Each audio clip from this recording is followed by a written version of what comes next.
So, welcome back to the Raising Our Vibration podcast, where we explore higher consciousness through spiritual practice. And today, Stephen and I are going to interview one of our meditation students, Becca Jacobson, and her husband, Byron, about her healing journey with cancer. And so I thought I'd just give a little kind of context for our discussion, and then we'll invite Becca to share some of her story, and we'll ask questions and have a conversation and see where we go.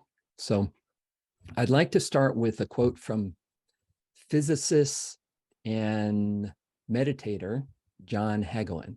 So he's a world-renowned physicist, and he's also the leader of the transcendental meditation movement in the United States.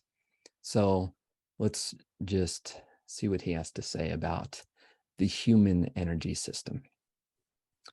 Quote from him: "The amazing thing is that the human nervous system is hardwired, designed, engineered to reverberate in the structure of totality, in the structure of wholeness. So you look at the central nervous system and its 192 ascending and descending reticular formations or nerve endings. These are the gateways to consciousness, and it allows our nervous system, purring within itself, humming or reverberating in a state of yoga or samadhi or state of harmony, harmonious vibration. And the nervous system then resonates with the structure of the universe itself. So this system that we are, this body, heart, mind system, and the 50 or 70 trillion cells that we are is a system that all these cells are resonating together. And when that is happening, then there's harmony in the system and there's health.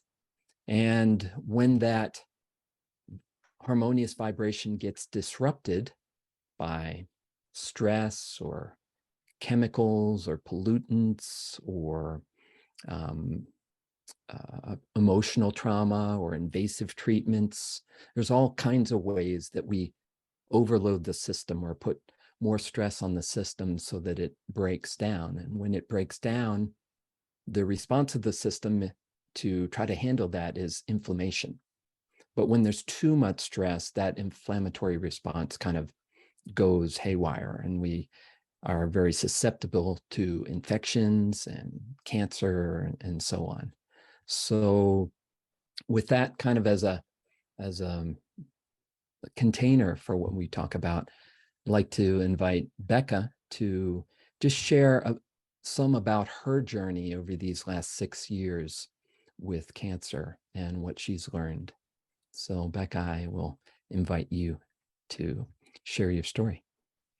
Hi, thanks for listening. And this is my first time talking about what happened. It'll be the full 5 years coming up in February that I discovered a tumor that was about 5-point-something centimeters.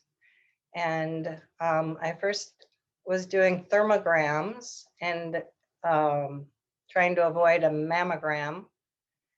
And the thermogram eventually, after about 3, showed, progressive years, showed that I should probably go check it. And I did. And so the type I got, the name of it is HER2 negative. And it is the type 80% of the women get, and it's contained in a sac.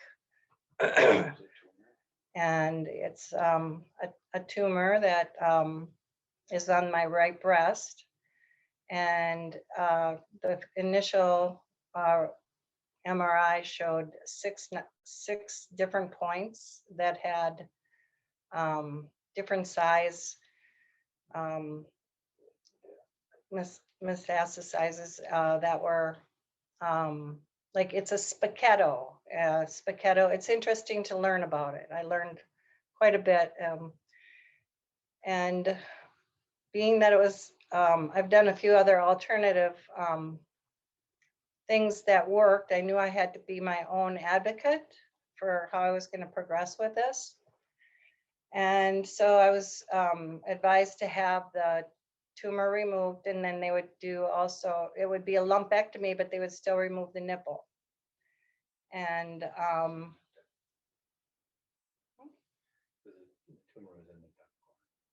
yeah, because the tumor is in the originates in the nipple, then in order to get it all, they say with ductile cancer, that you should have the nipple removed.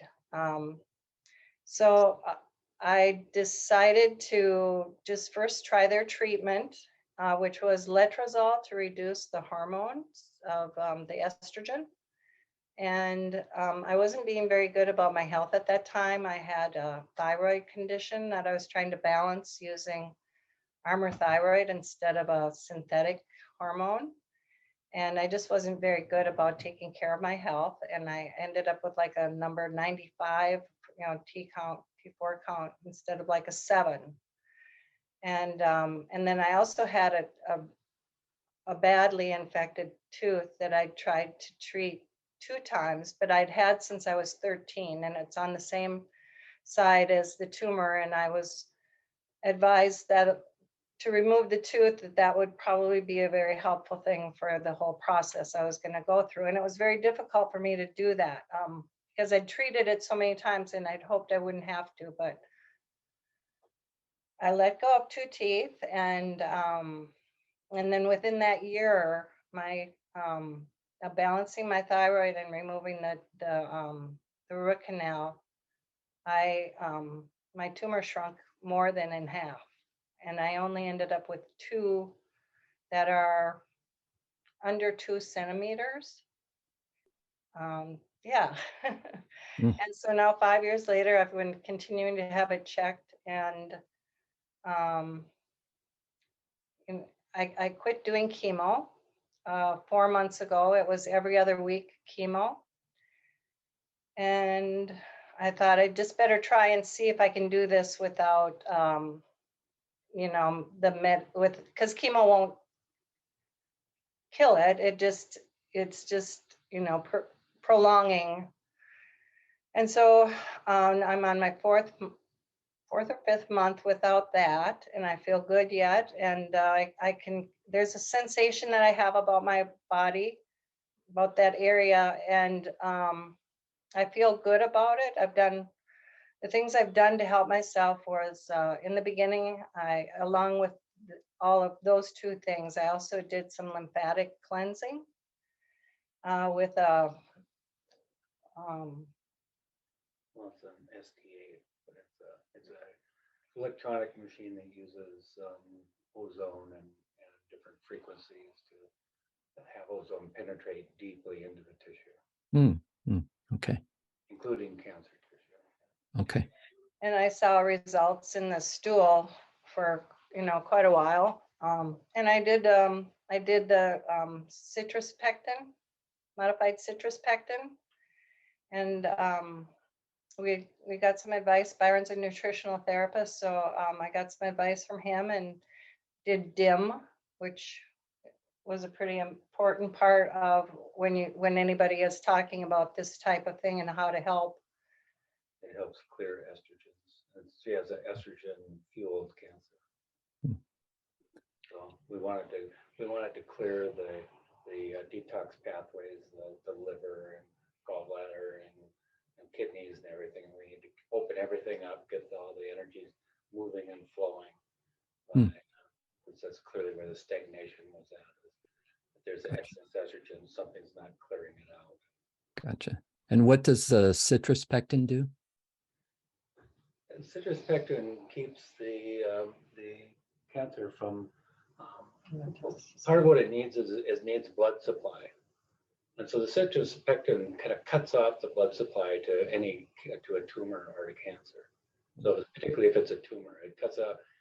The cancer will send out like tentacles or little arteries coming out of it to suck up, get into the blood to it, and it stops it from doing that. Mm. So it keeps it from growing and metastasizing to other parts of the body. Mm. So you chose not to have the lumpectomy. I thought that if it was going to grow, then I would reconsider it. But he said that they would be treating it differently in 3 to 5 years. And I said, they won't unless somebody tries. And because of my history of my other things that I was successful with, challenging doctors about, I thought, why not me try? And I was never really so afraid of it because I would have already had to have, and I had a lot of like offers for people to give me their nipples. So I was in good shape. I said, I've got an extra. I'm not using it. That really wasn't the reason I did it. It was so much because things can happen even when you have surgery and if you haven't found the cause. And I thought, well, if it shrinks, then isn't that part of what we're looking to do? Right, right. And so was there a lot of pushback from the doctors on that?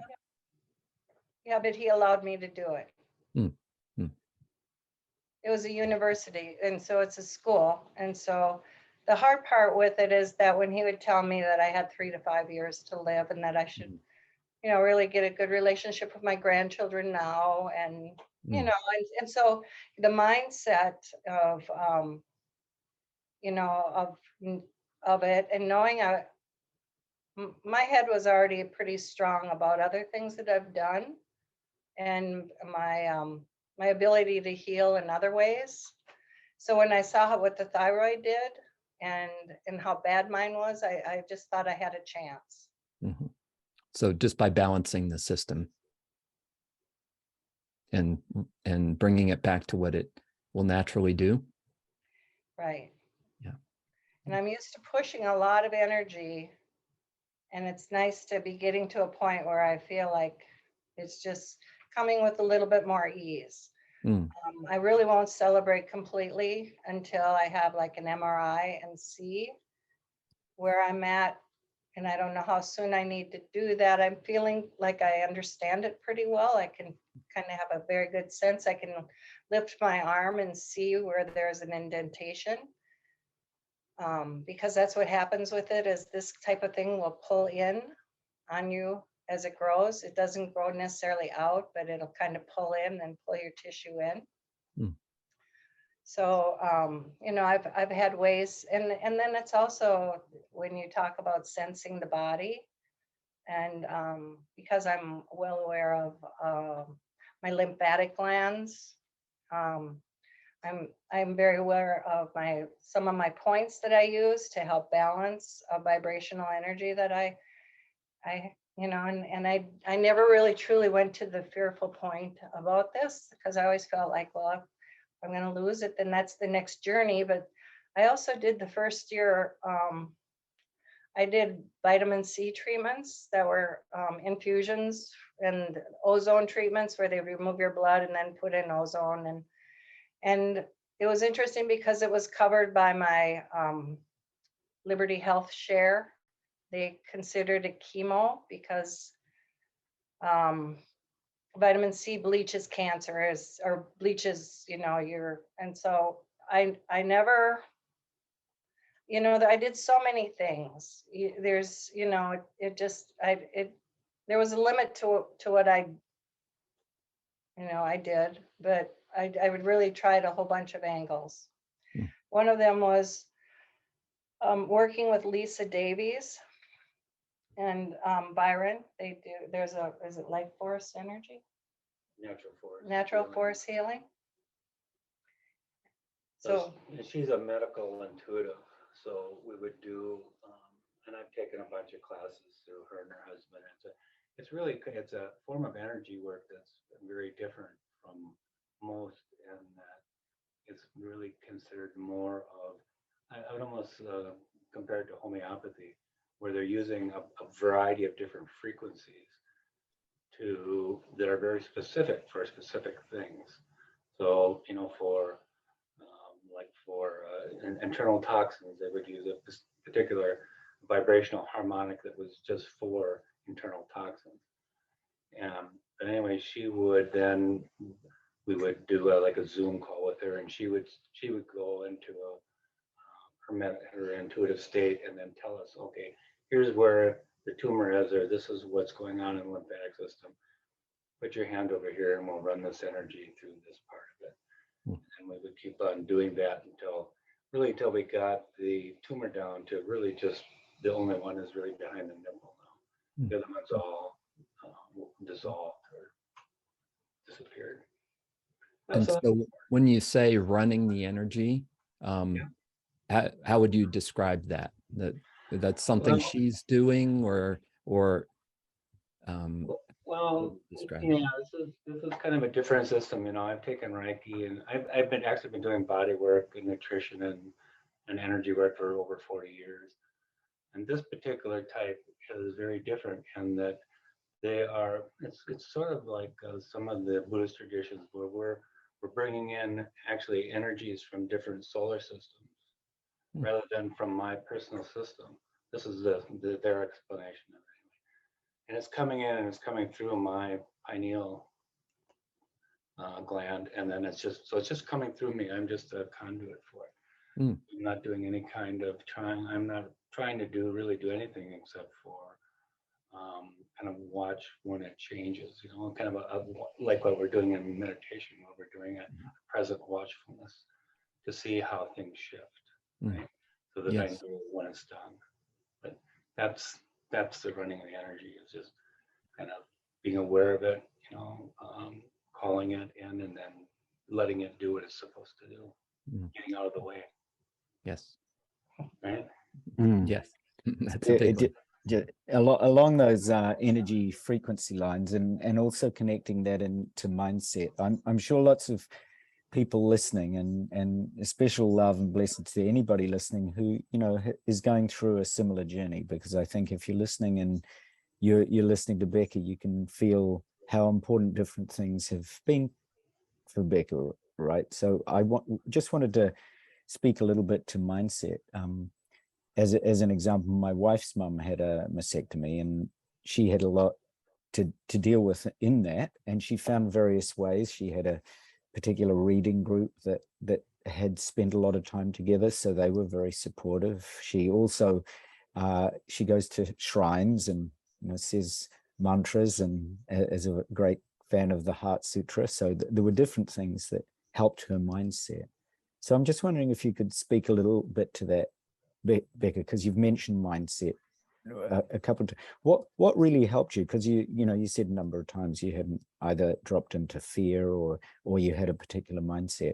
What were some of the things that helped that you also think might help people listening to get a real feel for how you dealt with all that side of healing and also dealing with cancer?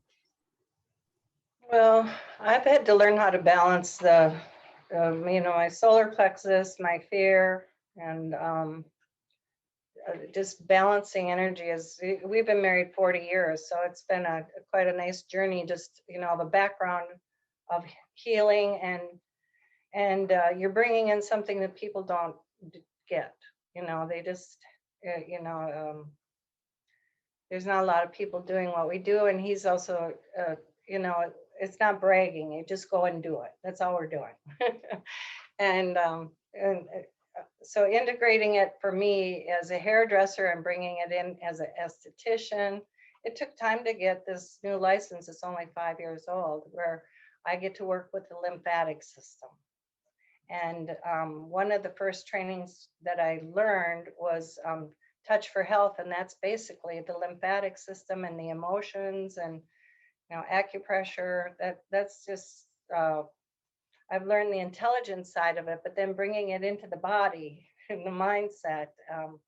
I haven't done a lot of meditation, and that's why this class is enjoyable. I'm finding flows that you're doing that I can connect to. I can understand, the body system. And the emotional side, it just, I'm one of 14 kids. I've just had to just grin and bear it and get out there and try, and whatever works. And mostly it's, just really learning how energy flows through and to allow that to happen. I've had some really good releases doing a body work called Shen, where, I let go of angina at the heart, and it took a while to learn how to go into that hypnagogic state where you can relax instead of just, you just go as far as you relax. And if you were shown further, you would grab back like you were falling off a mountain.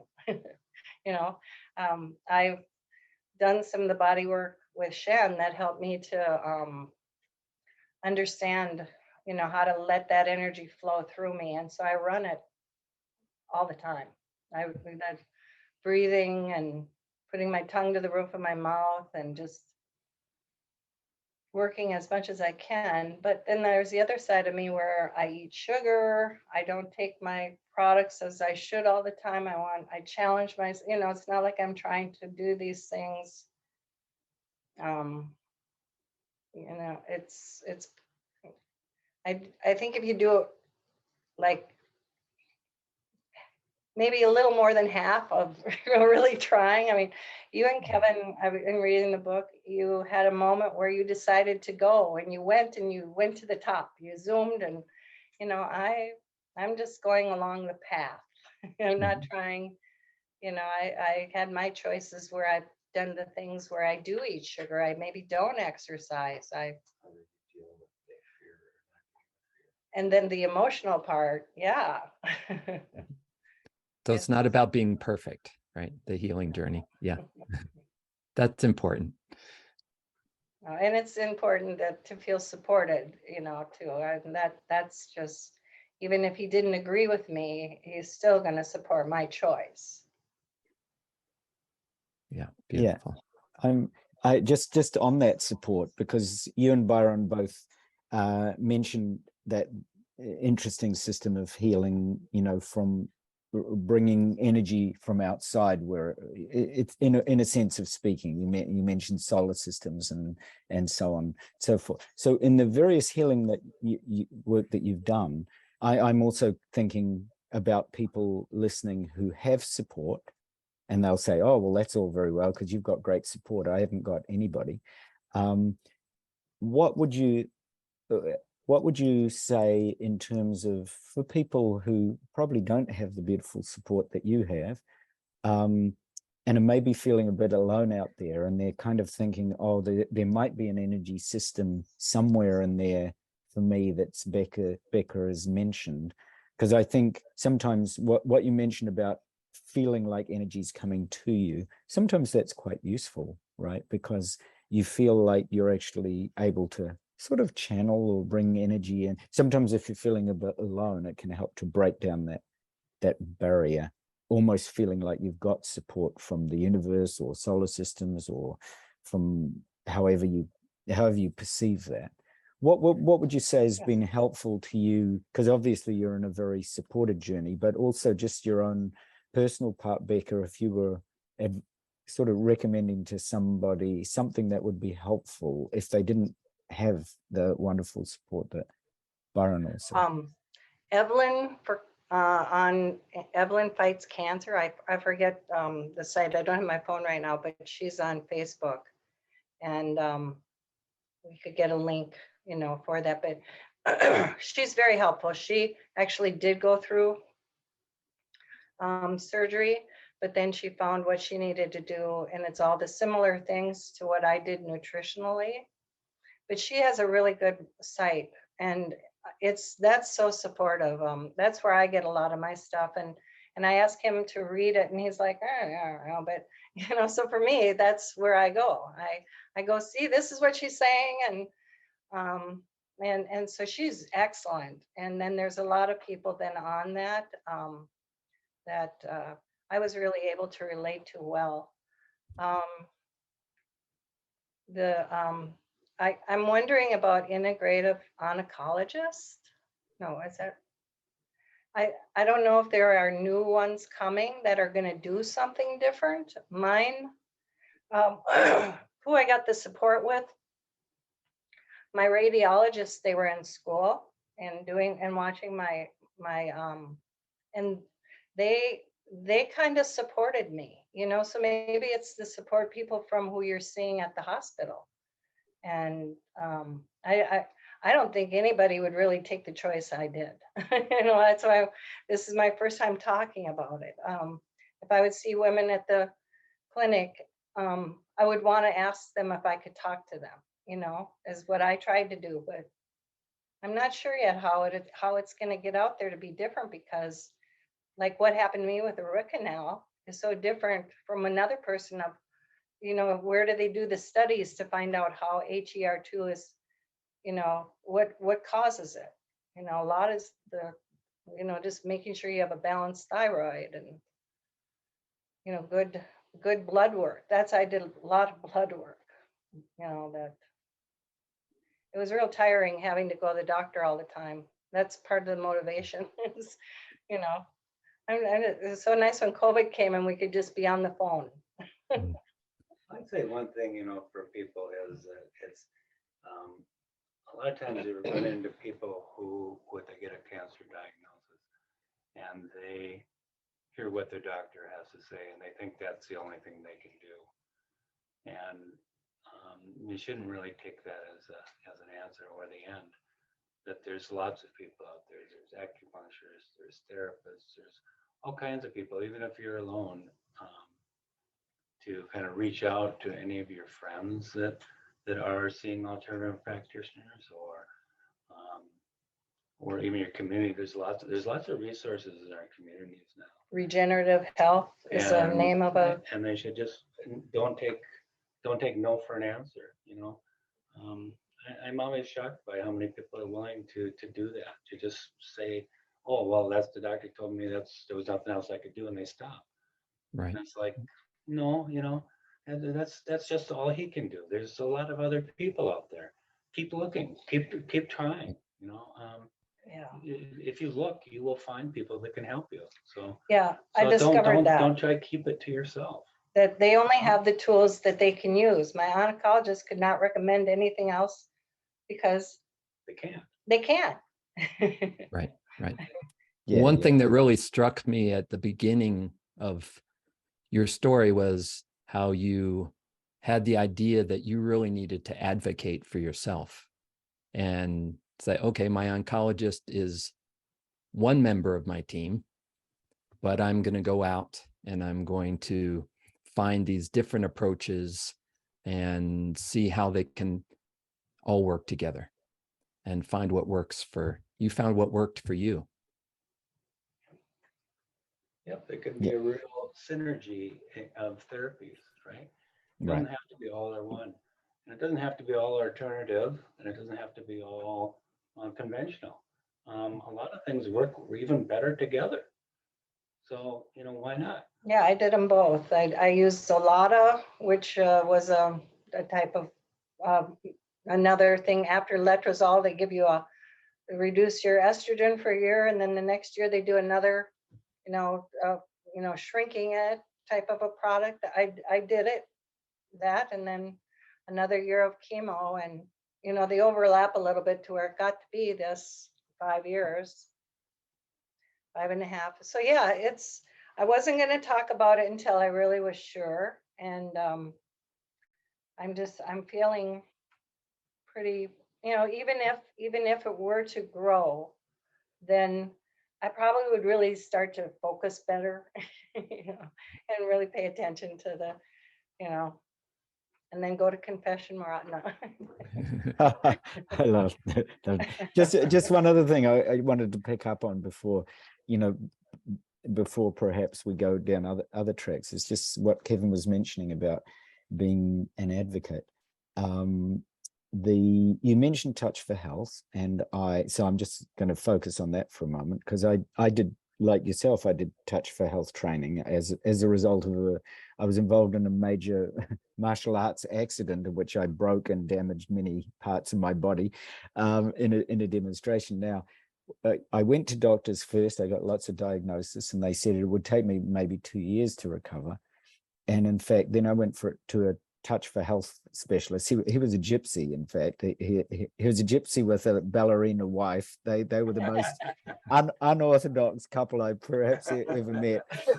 And they, in literally one session, they showed me things about my body that I really wasn't aware of before that, or aware that I could shift energy systems like that. So because you've mentioned touch for health, and I've got some affinity with it, what was it in particular? So if somebody's looking for modalities, I'm curious what it was about touch for health that obviously, you know, meant something to you as you touch some connection, because it's sort of a, you know, in general terms, if people don't know about it, it's one of the most widely used systems of kinesiology and related. So it was where I learned about energy meridians and acupressure points. So I'm curious what was most helpful in terms of that in particular, if we just took one of the healing methods that you've been. You know, I had neck pain, and that's how, without having to have Byron work on me, who he was a touch for health practitioner and educator, but he didn't teach anybody. So I learned quite a bit. But I didn't want him to have to work on me. So I learned the points myself. And then I started to teach the points to people, because if they had neck pain, it was never back there that you needed to work. At least you could go here and you could you could find it, you know, it's there. And so that was just the easiest stuff. It's just so like, you know, Sure. the lymphatics, you know, it's and then I was lucky, because that's the field that as an esthetician, that's what they're supposed to work with, but they don't. They go about this beauty approach and products on your skin, and mine had always been beauty from within. And so I just feel it was one of those very lucky things that I was, you know, we got some very good training, and that work is done by a chiropractor.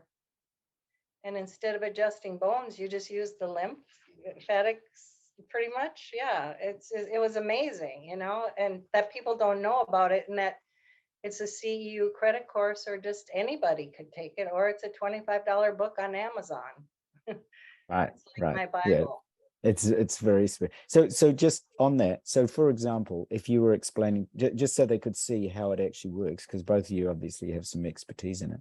If you were talking about neck pain and you were to teach somebody, what would you say to them? What's the actual point that you would? Okay, well, Just take one simple example. So say if, you know, your trapezius here is sore on this side, it'd be the second rib down. And then you'd go along there. And if you found a lump or a pain, and a lot of it is, you know, some of us, we've held on to so much pain, you wouldn't know it until maybe somebody even, you know, but you go fairly deep into it. And if there's something there that is, you know, kind of your you know, congestion. And then the other point is right here. It's about maybe 4.5 to 5 inches long right here along the inside of your arm, and it's about 1 inch wide. And then you'll also find lumpiness, or and it isn't, you know, you could use a massage machine or your knuckle. You can also do this, where you hold both sides and you breathe, and you just do that rhythmic breathing with the tongue to the roof of your mouth. And just bringing the energy up the back of your spine and down the front of your body, bringing a circle of energy. And you count to 3, starting at your low back. Mid back is 2 and high back is 3. And a lot of people don't breathe up at the lung. So I tell them just to do 0.3. And then you exhale from 3, 2, 1. So it's like a circle. And I'll do that when I was really stressed, or when I am stressed, when I want to balance, I'll do the acupressure. So that's for the trapezius, but you could do that here with the stomach muscle. This is the, you know, the connection point for your lymphatic is the top rib. And you can use a massage machine. And there are, you know, there's a few other points. So I when it's really sore, I don't always just try to rub it out. Sometimes just holding it and breathing, because it's like cat hair. You know, whenever you're, you know, something stresses you emotionally, physically, mentally, spiritually, it's, you know, and the longer you just breathe and have your hand on it, it'll just, and the blood will flow. And you know, it doesn't have to happen, you know, like right away. You start to work a little bit of it at a time. Beautiful, beautiful, beautiful. Becky and Byron, I'm you're aware that people listening might want to reach out to you in some way. How can they find you? You know, they might want to come to you for a bit of help if you were open to that, or you know, obviously you're practitioners in your own right, and they might want to come and learn some touch valves or some other modality, or learn where to get. How do they reach out to you? My business is in a senior home, where I also can do regular people because I have a front door. And my business name is Tower Light Salon and Spa, and I am in St. Louis Park. And my phone number is 612-920-4400. And my mentor, yes, he's the healer here, and I highly recommend him. He doesn't need me to brag about him at all. He, you know, yeah, he's.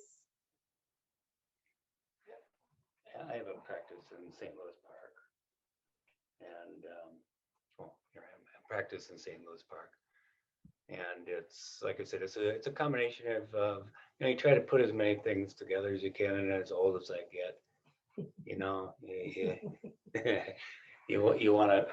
The more modalities you can add to something, the quicker you can help someone. So it tends to be nutrition and body work, like Touch for Health. Like she said, I was an instructor for Touch for Health for quite a few years. But I've also learned a lot of other different types of energy modalities, so I like doing them. There's a lot of other physical modalities too that I do, of osteopathic work and bloodless surgery and different things like that that are more, you know, I like to do the structural, the energetic, and the nutritional all together, and then also help them with whatever they can do for themselves at home. So my practice is in St. Louis Park, and yeah, I'm thinking, you want my number? You want to look? Yeah, maybe number or website, or however they could easily connect to you if they want. Or Facebook. Or Facebook. Yeah, Facebook. Yeah, and I'm on the web, so if they look up Byron Jacobson in St. Louis Park, they'll see my website. You know, what's the name of the website? MassageWorks. .com. Yeah. Yeah. Well, lovely. It's under professional health providers, and it's on a professional health site. Yeah. Beautiful. Yeah. And yeah, just I'd like to talk more about her with one big thing that really seemed to help a lot, though, for her was also doing the vitamin C IVs. You know, that's something that works for a lot of different conditions, and it's not that expensive, really. And there's a lot of them around nowadays. It used to be pretty hard to find a physician that would do that. Around here, the Twin Cities, that's where we're at. You know, I bet we could probably find 15 providers that are doing that. And they're doing a real potpourri of different treatments, you know, that are sometimes they're specific for cancer, that are nutrition that they know that are depleted by different chemotherapies. And so that's a really helpful thing. The vitamin C, you know, they can give you up to 25 grams of vitamin C at a time. And that has a really bolstering effect on the whole immune system, along with ozone.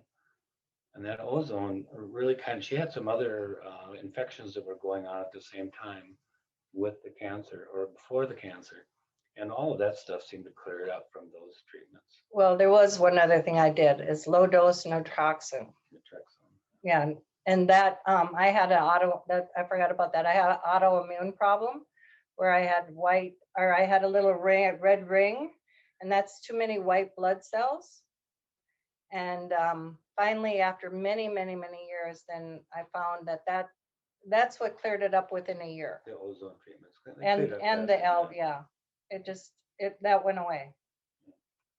Well, it's, you know, the more things you can use in your alternative bag, the more successful you're going to be.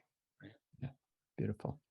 Yeah. And so I can imagine that that's going to be different for each person. And again, if you view yourself as in charge of your health, so to speak, and then you're calling on all these different experts and using what each one of them has to offer and putting together your own program. It sounds like what you did.